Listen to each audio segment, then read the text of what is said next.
thought that I was going to go down to the river today.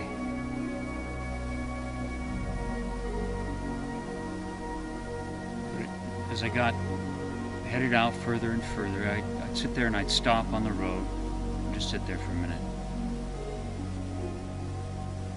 And then I saw this spot.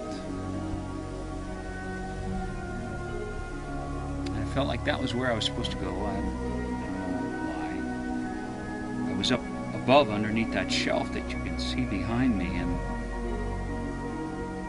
there's a video that's called Sanctuary of the Self, and that's where I'm sitting.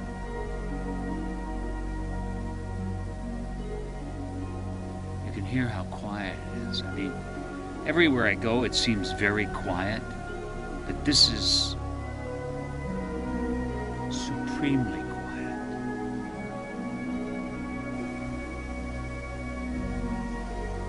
No airplane traffic comes out this way, except perhaps way, way up high. Sometimes you can hear a jet.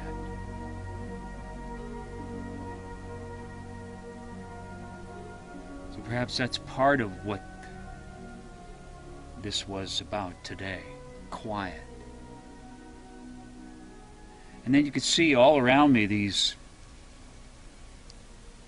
ocotillos. It's one of the only places that they grow in the whole valley. I mean, they grow, you can see, you can plant them, but this whole slope here is covered with them. They're nowhere else around here. So there's something about this spot that they like. And they have their own particular energy, like reaching and spreading out straight up to the sky. So there's the quiet, there's that reaching and spreading out, there's this shelf that was the sanctuary of the self.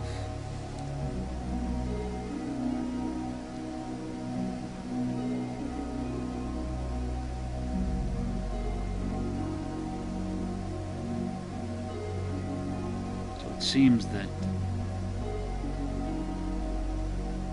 why I'm here and why I even do this is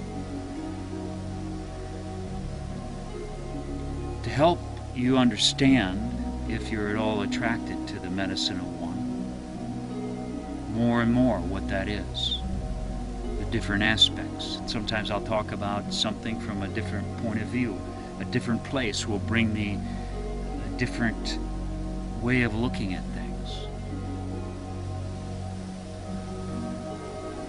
The quiet has something the quiet has something it wants to say today about itself. The quiet that is here.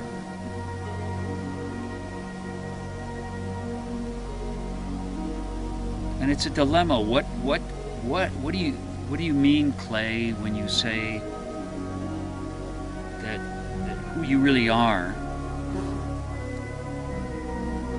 is this here presence before you think, before anything, that in fact everything moves in? What do you mean by that? I mean, how? I don't know how. I don't know what you're talking about. I think all the time. I never stop thinking.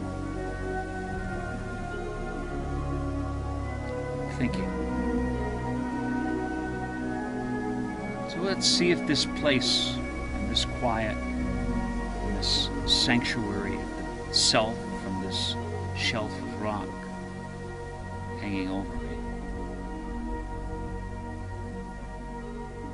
and the absolute soft smoothness of the stone here. I don't know if you can see this glittering. It's a very soft sandstone, so it has all the silica in it. This is a heart that I found.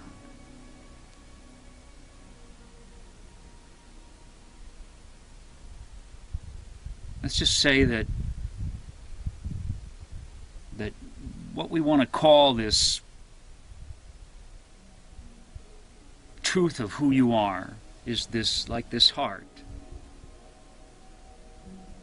that sits here somehow in this presence that is you.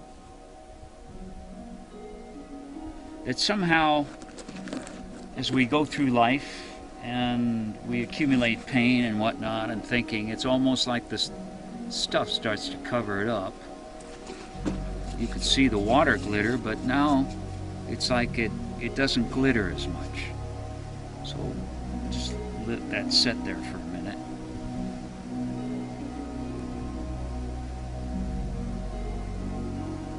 So this just listening, this deep listening. So we know that our thinking is what takes us out of further away from ourselves.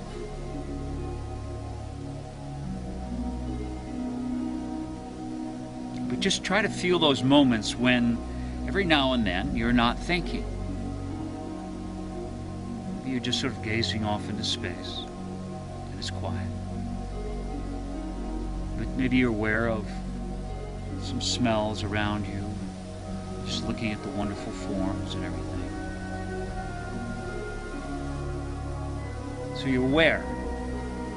So these ocotillos, they have very sharp spikes. In fact, the desert is full of all these spiky plants. Some of them are cactus, some of them are yuccas. So as you walk through the desert, you have to walk with awareness. You have to look, you have to raise and lower your feet carefully and move your arms carefully. And when you are doing that, paying attention to here now, you think less. Because you can't spend your time. If you start to think, for instance, let's say there's a ledge there, and suddenly you're terrified to walk it.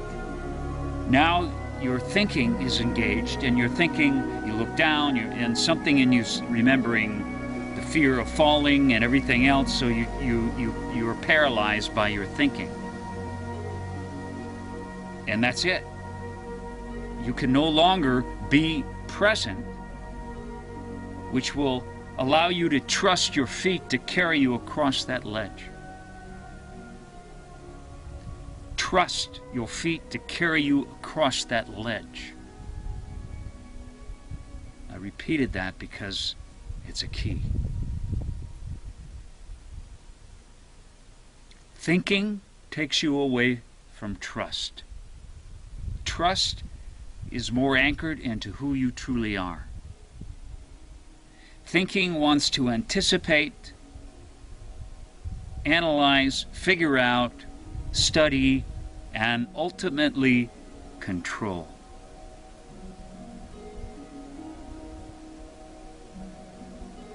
But the first place that everybody, at least it's when you are aware of your feeling of your clothes on your body, of maybe something sticking you in the back of the neck. That's your awareness of something. Now, if you begin to think about it too much, you actually sort of move out of awareness, and the thinking and the event start to own you. So awareness is closer to who you are, but when you think, you move further away. Awareness takes you closer to trust. Thinking takes you further away.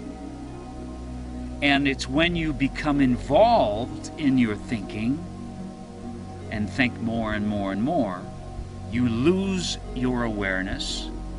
You lose your ability to focus and have attention. So you lose yourself.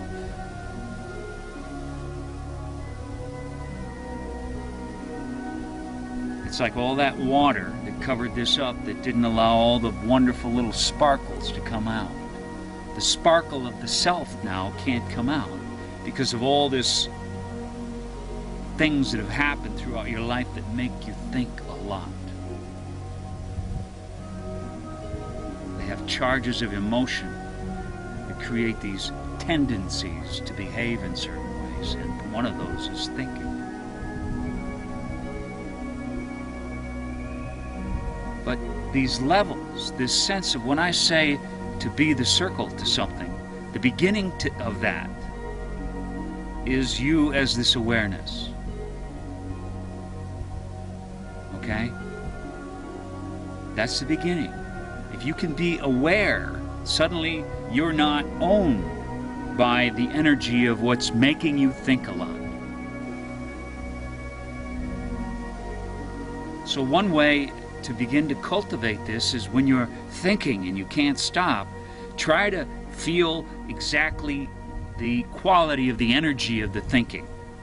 Maybe it's tight, maybe it's prickly, maybe it's angry. You know, it has a certain quality. See if you can be aware of it.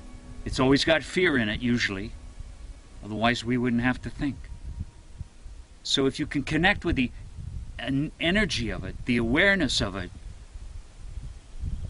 now you've begun to anchor yourself in something greater, which is the circle. It's a step.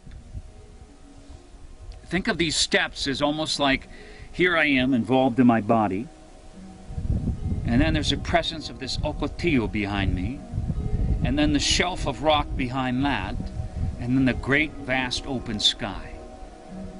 So it's as if this awareness, as it moves back into the greater you, circle that you are, it becomes less initially involved in thinking, less involved in objects, and then just here, and then you can't say anything more about it. It's like if I held the camera up into the sky. What's there? But your awareness is the beginning. So people talk of the observer or the witness. That's only a beginning, because the witness is witnessing something.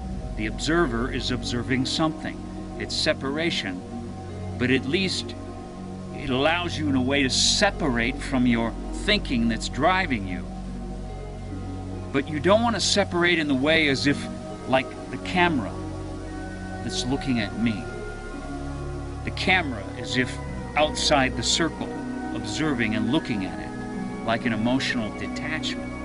That's not the way you want to look at it. You want to be the sky that everything moves in.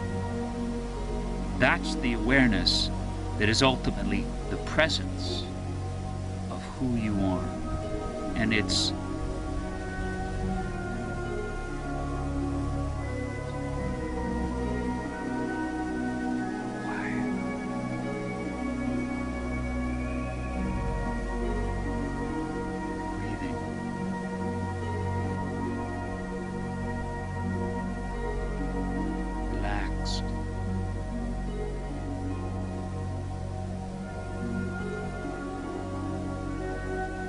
here now in that presence, with the presence of everything that's all around me.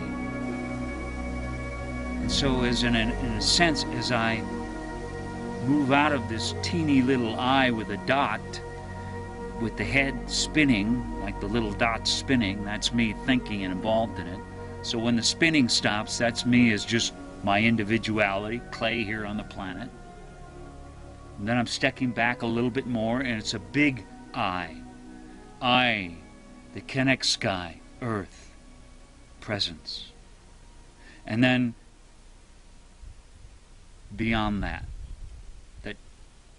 can't even talk about it. So as it seems to almost take you into a greater vastness, it also takes you deeper into this sparkly self that you are.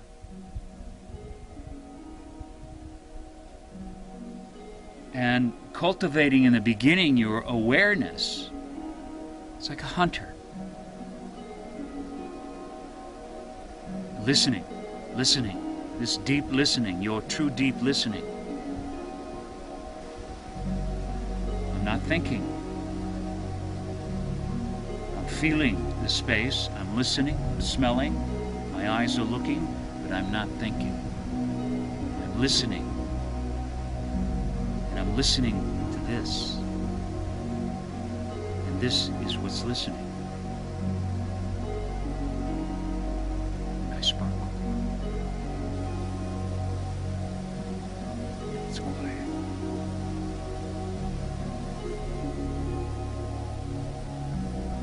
So even in those moments when something is disturbing you, maybe you're having an anxiety attack, panic. You did everything I said and it's still there, it won't stop. Be aware of it as an energetic movement. Just be that. Even though you can't go further than that, be that. Breathe, relax. It might not go away. You're not in control. But that's the beginning. That's you cultivating. Your awareness is a love. Your breathing is a love. Your relaxation is a love to what gets tight inside of you, to what's afraid, to what needs to think. So even to your thinking as awareness of it, being loved to. In the video, The Face of Emotion, I used the face to show the many faces of thinking and emotion.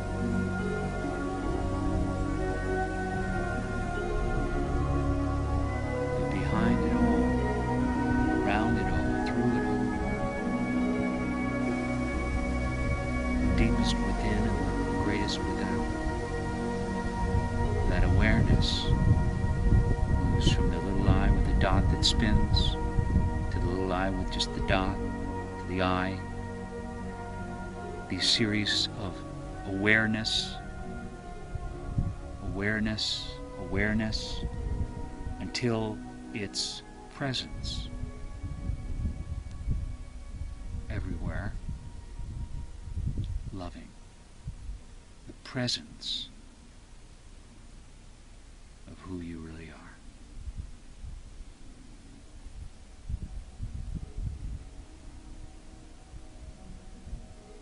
And the quiet.